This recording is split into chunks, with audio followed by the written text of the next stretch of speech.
Red, a fiery 13 with a mane of crimson hair, wasn't known for her patience on the best of days. However, this morning was a powder keg.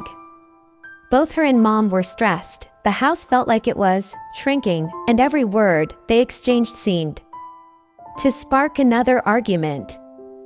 Red just wanted to escape the tension. Red, her mom sighed, her voice tight, "Take this basket to Grandma. The fresh air will do you good."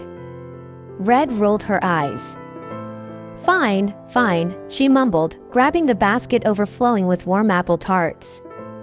Grandma lived on the outskirts of the village, a short walk through the woods. Red knew the path so well, but today, even the familiar trees seemed to echo the frustration simmering inside her. Halfway through the woods, Red spotted two of her friends, Maya and Lily, giggling near the stream. Nice, she thought. Relief washed over her. She needed to vent. "Hey guys!" Red called out, a forced smile plastered on her face. They waved her over, and Red launched into a dramatic monologue about her mom's totally unreasonable behavior. Maya and Lily, ever the good listeners, offered their teenage wisdom and a few sympathetic giggles. As they chatted, a large, scruffy wolf emerged from behind the trees. Red's friends shrieked and bolted, leaving her alone with the imposing creature. Red, surprisingly unafraid, crossed her arms and raised an eyebrow. "Well, hello there," she said, her voice dripping with a mock seriousness. "What brings a creature like you out in the open?" The wolf, used to humans fearing him, was taken aback. He mumbled a greeting, his amber eyes flickering with a hint of amusement. "Just enjoying a morning stroll," he said, his voice surprisingly deep and gravelly. Red smirked. "Convenient. Look, I don't need a guard dog, thanks." The wolf chuckled, a low rumble in his chest. "Wasn't my intention. But the woods can be a lonely place for a young girl alone, especially one with a frown that could curdle milk." Red's cheeks flushed slightly. Despite his rough exterior, there was something strangely calming about him. They continued talking for a few minutes, an unexpected conversation that momentarily lifted the weight off Red's shoulders. Finally, she remembered her errand. "Well, it was nice chatting, Wolf." "Fong," he replied, bowing his head slightly. "Right, Fong." "Duty calls," Red said, hoisting the basket. "Grandma's tarts are getting cold." She continued along the path, Fong watching her go with a hint of curiosity in his eyes. Reaching her grandma's cottage, Red found the door slightly ajar. Pushing it open cautiously, she called out, "Grandma, I brought you some treats." A figure bundled in blankets stirred on the bed. It spoke in a rough voice, "Come closer, dear."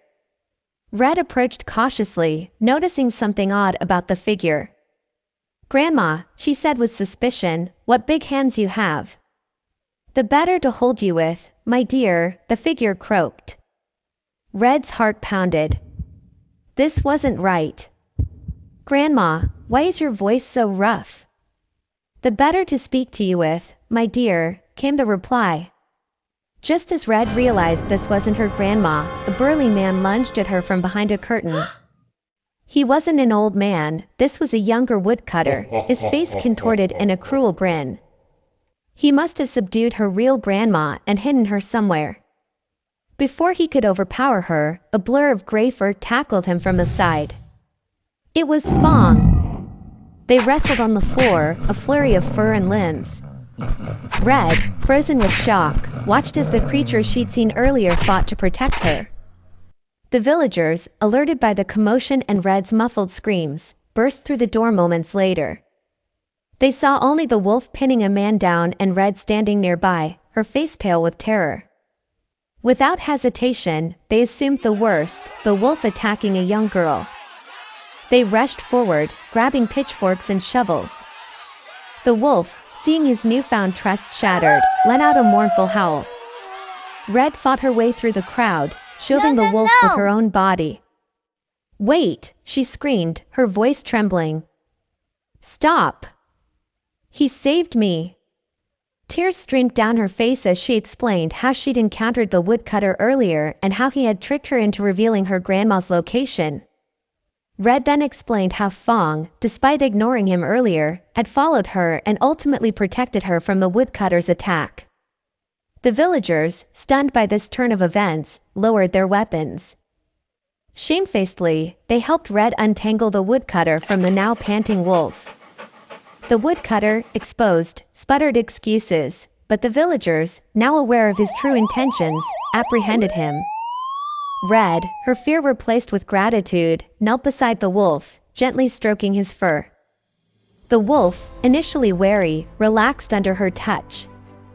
The villagers, witnessing this bond between the girl and the creature they had wrongly judged, news of the event spread throughout the village. The woodcutter faced trial for his attempted kidnapping and was sentenced to a long period in prison.